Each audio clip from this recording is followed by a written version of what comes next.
Welcome to a Road Less Traveled podcast. Kelly, thank you for joining us today. Thank you, Hillary. I'm so excited to be here. Thank you for agreeing to talk to us. We will just kind of jump off with you giving us an idea of what your job is right now.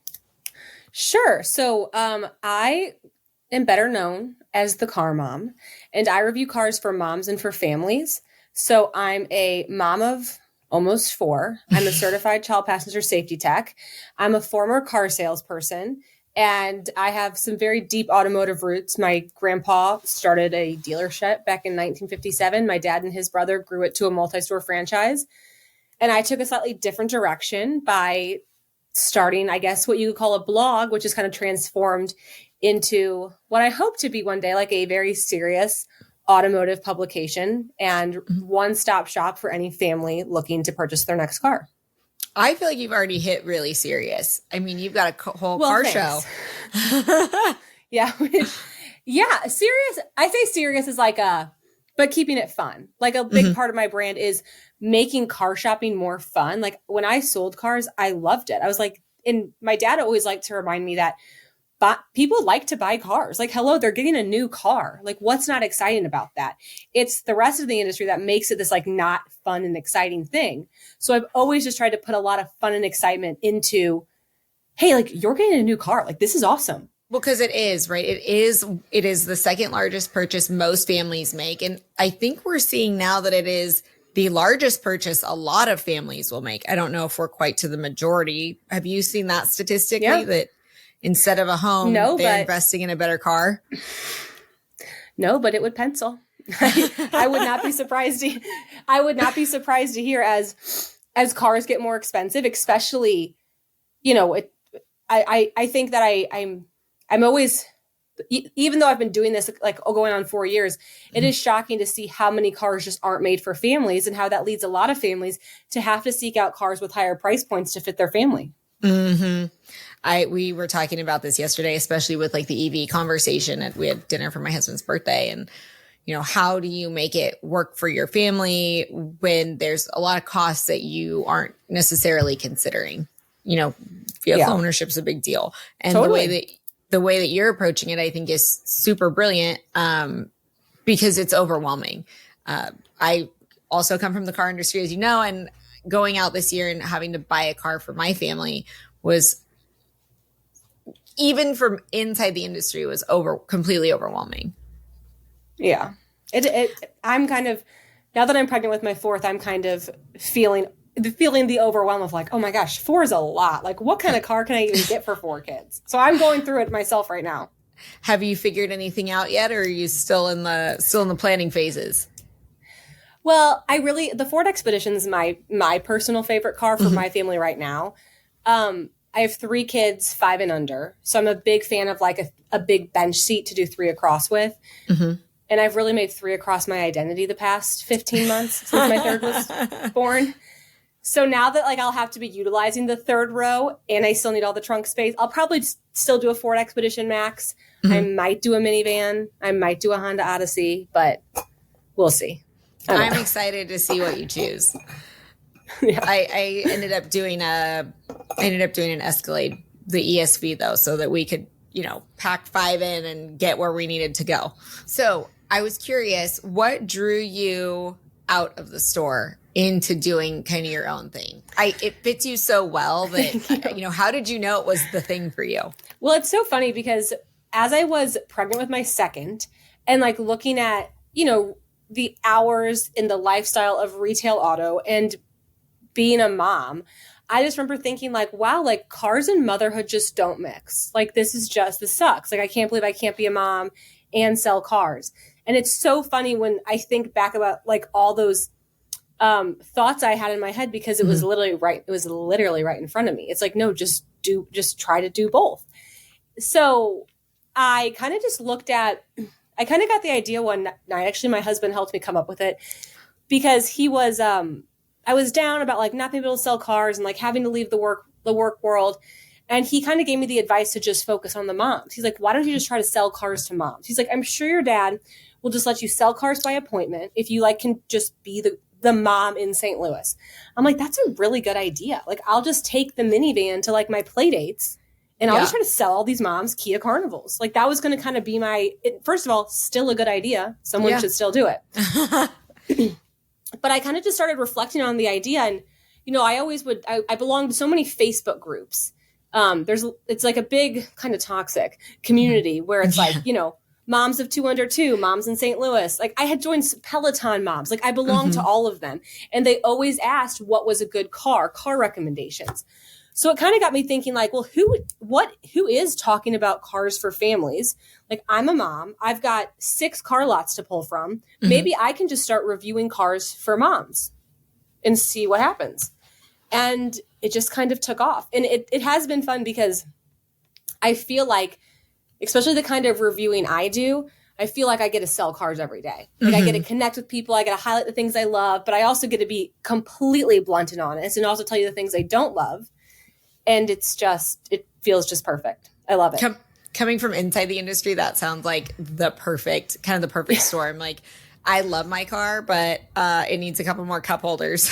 Yeah, right. But when you're representing like a specific franchise, you can't.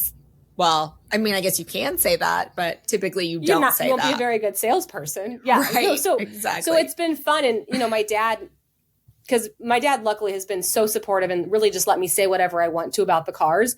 And even on the reviews that I'm harsh on, I think what's so interesting about family vehicles is I'm not saying the car is a bad car. I'm saying it's a bad car for families, or I'm saying it's a bad car for 3 kids in car seats. And like so many of my critiques are so data based that I feel like I don't sit there and tell you that I don't like the tires or the wheels or the exterior. Like, that's not the premise. The premise is this is not going to work for 3 kids, and here's why. And there's nothing subjective about it. I love the practicality of it. And even when I see people going around town, I'm in California, I'm Central California. So we're far from St. Louis, but I see the car mom, like the magnets or stickers or things around here. And I'm like, I know her. Awesome. And so the reach is incredible. And I think that just speaks to you finding something that connects so well with you and with people. And that's so important. Do you still go into the dealership? I do. Yeah, I think I don't. People are surprised to hear that I actually don't have like the most. I don't have like the best manufacturer relationships to the point where like I get some cars sent to me, but like I don't get. Like, I don't think I've ever had a Honda press car sent to me. I don't get like, there's like some major brands who don't send me cars. And I think and I don't really get invited to a lot of the events. I also don't go to a lot of the events because I've got like 3 kids under 5. I'm pregnant. Like, I'm not flying to California for your, happy hour. Not really my vibe. So I do rely on the dealers to get a lot of my vehicles from, which I actually think puts me in a really good position because I can understand as a car reviewer the pressure you feel when Lexus drops a brand new car off in your driveway and they're sitting there waiting and asking for your content, and then they find out that you hated it. It's like, so the whole car reviewer model is a little backwards. And I think it's very hard for a lot of them to be as honest as they want. But for me, what's my dad going to do? Not invite me to Thanksgiving? Like, he doesn't care. Yeah. What does he care? And I mean, so it's just, it really does put me in a very unique position that I'm very grateful for. And I don't take it lightly, and I make sure that I always put the consumer first. And so, yeah, I will always rely on the dealerships to get my cars. Well, and a lot of dealerships are still family owned, and even the ones that are owned bigger still are owned by, bigger corporations still have at the ground level, they still have the need to connect with their community. And you do that so well that they would be foolish not to engage with you. They really, and I find that if between the manufacturer side and the dealer side, I prefer the dealer side of the industry so much more. Truthfully, like, I just actually think the people are, to me, they're actually a lot more consumer focused and understanding. I think that some of the manufacturers, it gets too big and they get so out of touch that they're like spending all this time marketing the Wagoneer to be this like off-roading vehicle. And I'm like, guys, it's going to Target.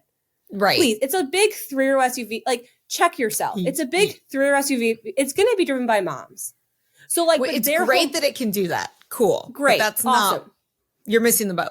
But that's not going to be the majority of your buyers. And like, that. And I always find it so interesting that the manufacturers don't do a better job, aside from like the minivans, like selling to the families when, okay, any of them, like even the new Honda Pilot, like the Honda Pilot has their first drive event was like hosted at this like Red Rocks thing. And they were like taking the Trail Sport Edition off-roading. And I'm like, that's fine. But the average consumer is not doing that. Mm-hmm. And I think it's fun to talk about how it can be so family friendly. And it's just interesting to see them not put a bigger emphasis on the everyday use. Mm-hmm.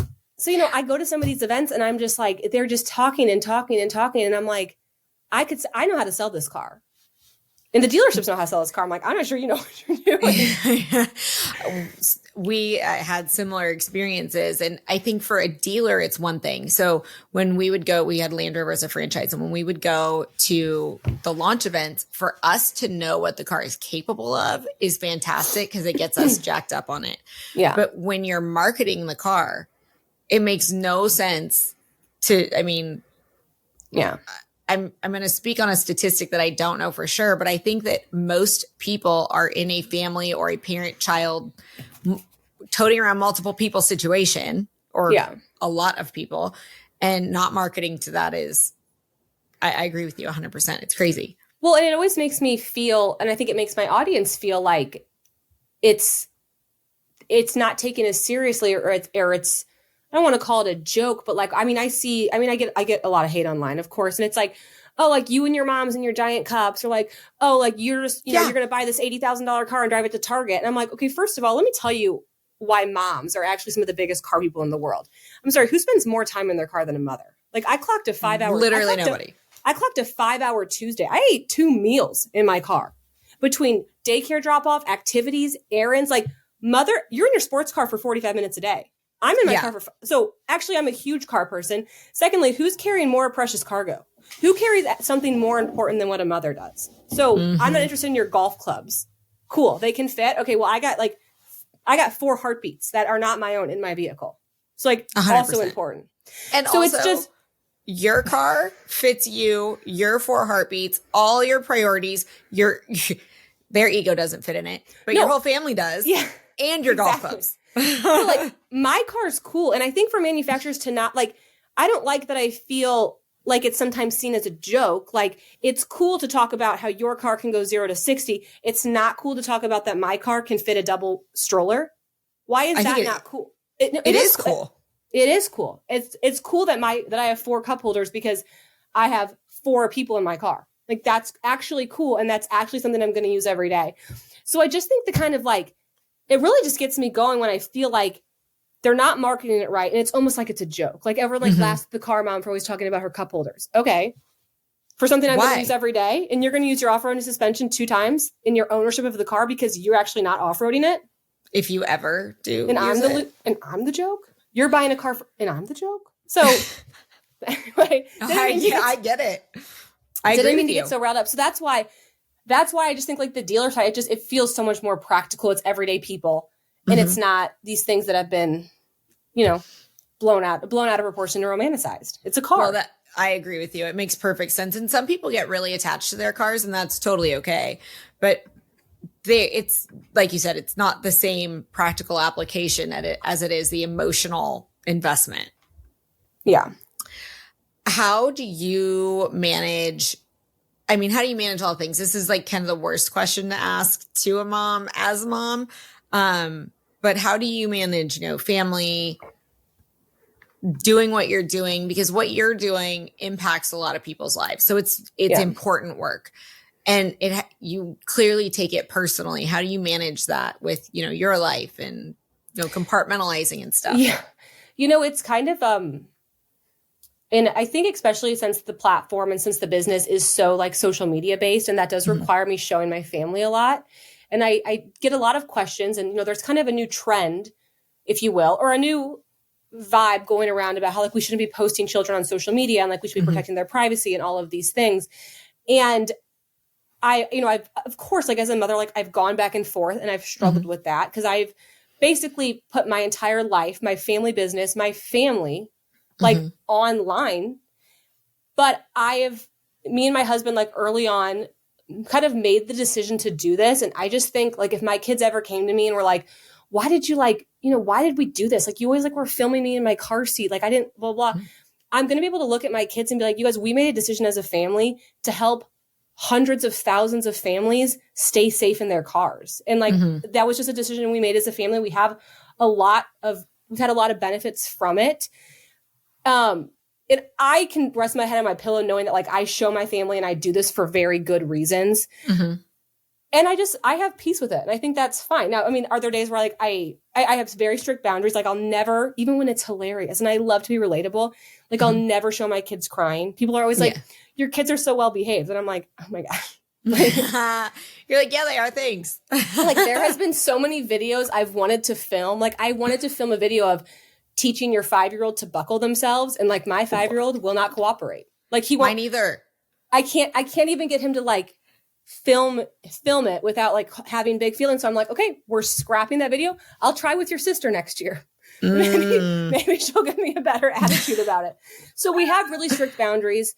But it's not totally something I've ironed out, but I feel like the work is really important.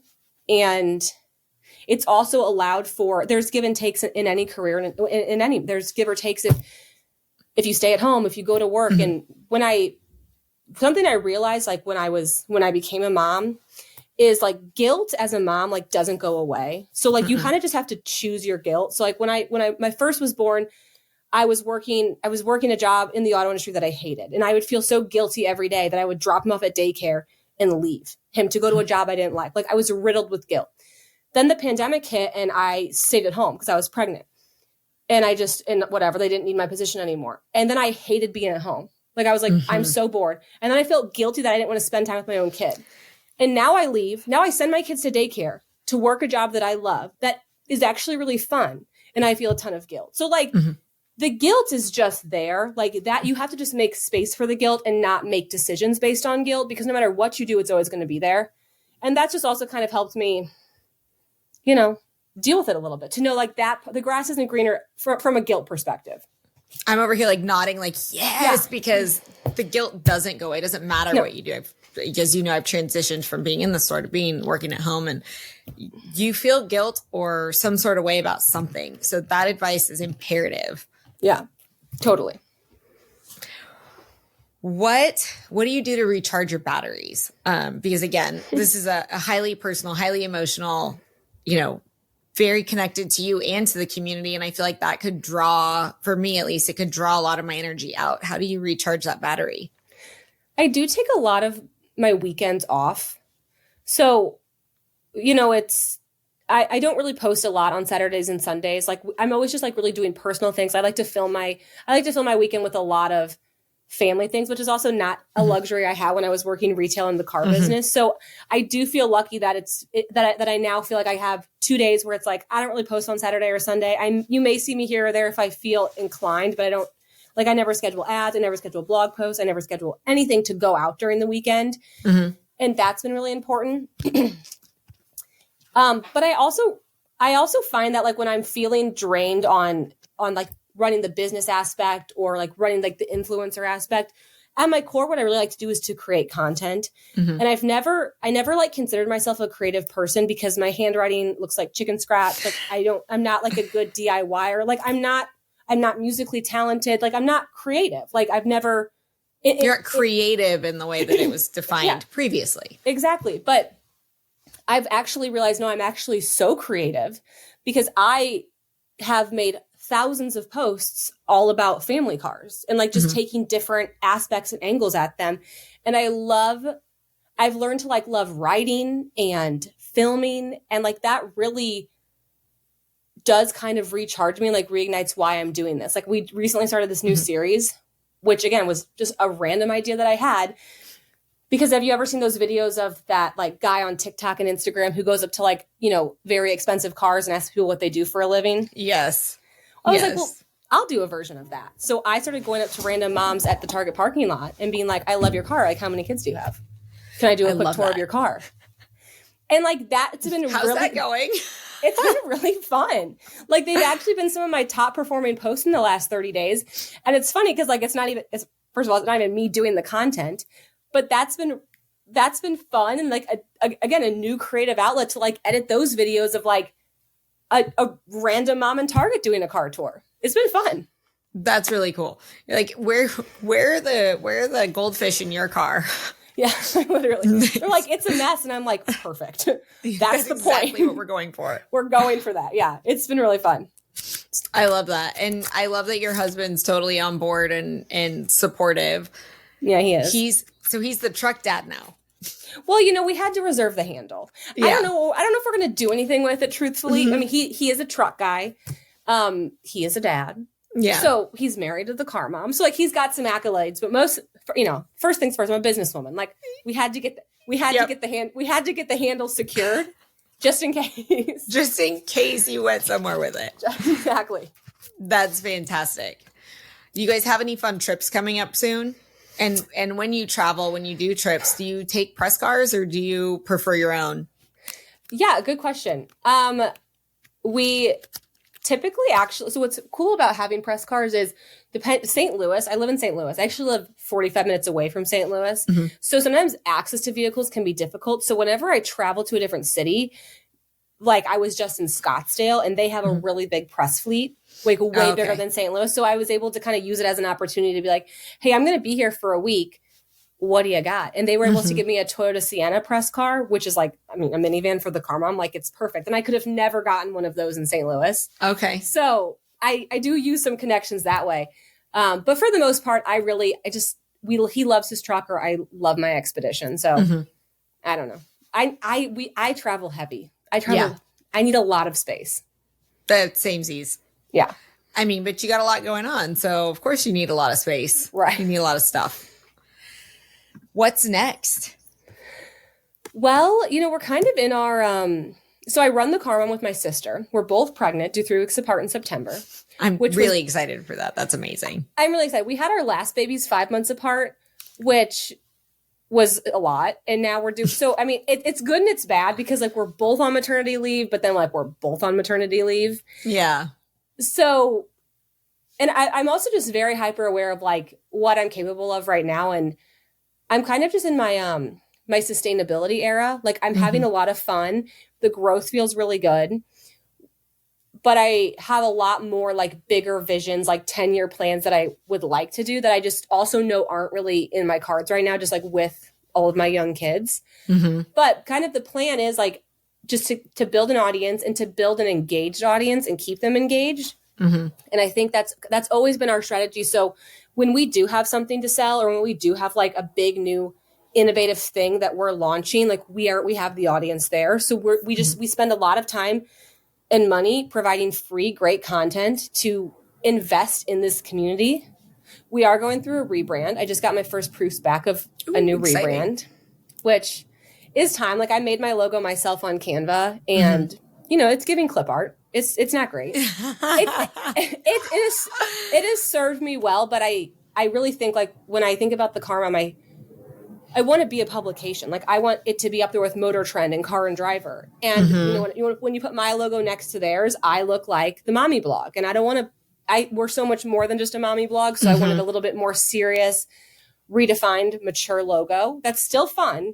So we got our first proof back, and I'm very, very pleased with them. Oh, that's awesome. I cannot wait to see it. I'm so nervous. And it's like a lot of people I show, they're like, oh, I don't know. I liked your other one. And I'm like, I know, but people. That's because you need me to be that. That's because you know that. Because I'm like, none of you said anything about my first logo. And it's not, it's like, it's super, it's clip art. It's clip art. Cute though. It's cute. No, I get it. It's cute. It served me well. But like the new one is, it's perfect. It's more in line with who you are. And passionate, serious, still fun. And who I want to be and where I want the brand to go. So, and like we had to ditch the baby bottle. Like, hello, this is putting me in a box. What about the mom? The baby bottle is putting me in a box. Some moms are dog moms. No, some moms are dog moms, moms of teens, So the new logo is a lot more. So anyway, I am nervous for a rebrand. It's hard. It's changing our identity, right? Yeah. No, it's changing our identity, but it's going to be iconic. We're getting a whole new website redeveloped. So those are some like, again, things we're doing that are really just investing in the community to make the carmom.com a one-stop shop. So it's, it's got everything you need. Well, and I think you're well on your way there. I personally think, and anybody who's listening to this, family, not family, single, married, mom, not mom, can get a lot of good tidbits from the information that you share. Yeah. Maybe they're not looking for cup holders, but you say something else about trunk space is something they need. Yeah. Golf clubs. Yeah. I like to golf. No, same. There's time for it. Exactly. Have you had any mentors, kind of along the way? Because you did take a kind of a left turn from, I guess, coming from inside the industry, right? A lot of us kind of stayed and went through, this is what my parent did. This is my identity. So you kind of took a left turn. So I'm kind of curious about your mentors and who has been integral in supporting you. Yeah, I am a big mentor person. I just love, and I really love people who understand my brand. So a lot of my mentors that I've had are people who have really been like big fans of what I'm doing. And, you could make the argument, it's like, oh, well, you should find like people who don't totally get it. But I've found that seeking the people in the industry and outside the industry who just like see something like this, like a disruptor, and they're giving me the confidence to keep going and not putting me in a box has just been really helpful. So one of my mentors is a woman named Mary Rice, and she's a dealer principal at a Toyota store. And she literally was just like one of my biggest fans. And then I found out that like she was this like boss babe in Toyota. And I was like, well, I should be one of your biggest fans. And it's just been a really great relationship because she's so in the dealer side, but she sees all the work that I'm doing. So those have been really helpful. And then I've got, some women entrepreneurs here in St. Louis who I reach out to a lot, especially as I try to treat, I think it would have been very easy in the beginning to treat this as like just a blog and just becoming an influencer. And it's no shade to my fellow influencers, but I just always wanted to be more than that. Like I didn't want to just be a flash in the pan, and I don't want to build a business based on like my latest Amazon finds. Like I just wanted a little bit more stability, especially for all the time and money I've invested in the Car Mom. So really taking more of like seeking out mentors who are, more like one of my biggest mentors, she actually owns a men's health clinic. And it's like, we kind of have that whole like female and a male dominated industry aspect, but like hers is not social based at all. And she's been incredibly helpful. And then I have a few like other like social media people that I do kind of cling to, just to understand my views are down, this and that. And, some stuff like that, but it's kind of a mixed bag.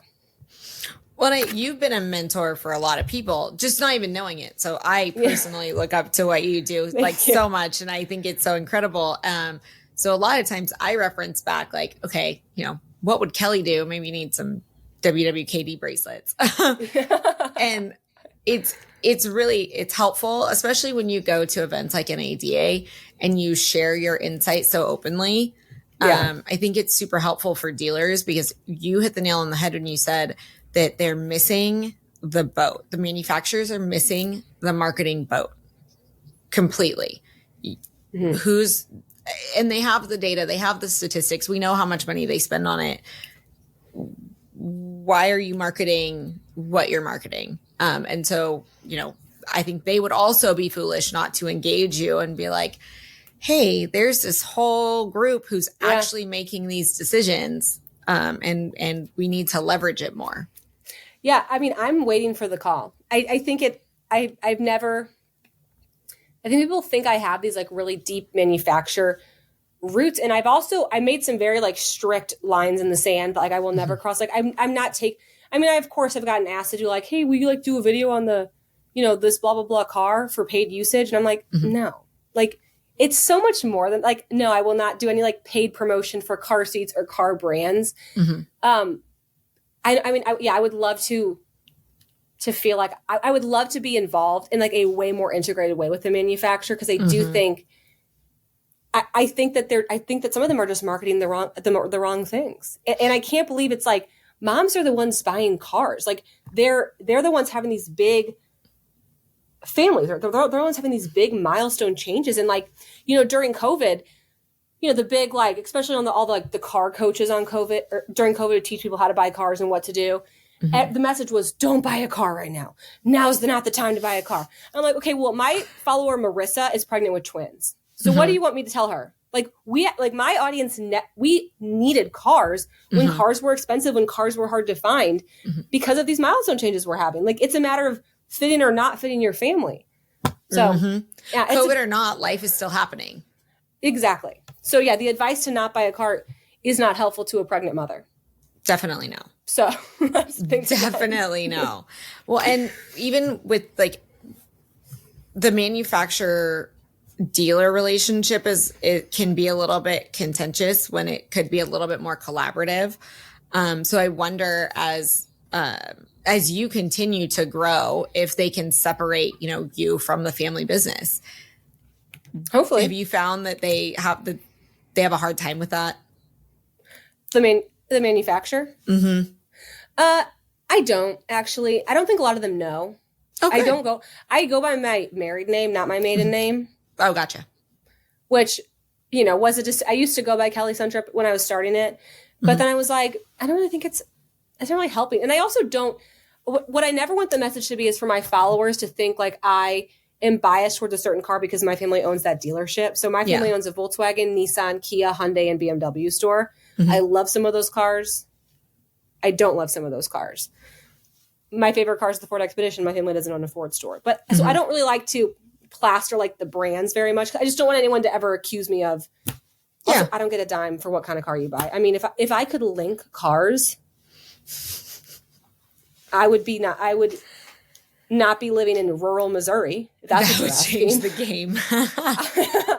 If I could get commission on a Volkswagen Atlas, like every other influencer gets on a lip gloss and a top, we would be in business. But I don't care. I don't care what car you buy.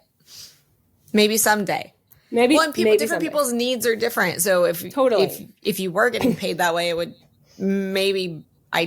Knowing you, I don't think it would, but it could bias a way that you present it. And I think that's what's so great about your content. Yeah. Is that it isn't biased. It is. Exactly. There literally is no cup holder here when there needs to be. Exactly. Kelly, I appreciate your time so much. And thank you for being here and sharing your insight. And I really look forward to seeing what the growth that you continue to have. Thanks, Hillary. This has been a fun convo. You ask good questions, not my typicals. I like it. Well, thank you. I appreciate that. I hope we can do it again sometime soon. Definitely. A huge thank you to our incredible guests for sharing their stories, wisdom, and breaking down barriers with us. If you enjoyed today's episode, don't forget to subscribe and leave a review. Your support means the world to me and helps spread the word about the amazing women paving the road less traveled in male-dominated industries. If you have suggestions for a future guest or topic you'd like me to explore, please reach out on social media. I'd love to hear from you. Follow me on your favorite social platform for updates and behind the scenes. Keep pushing boundaries, challenging norms, and lifting each other up.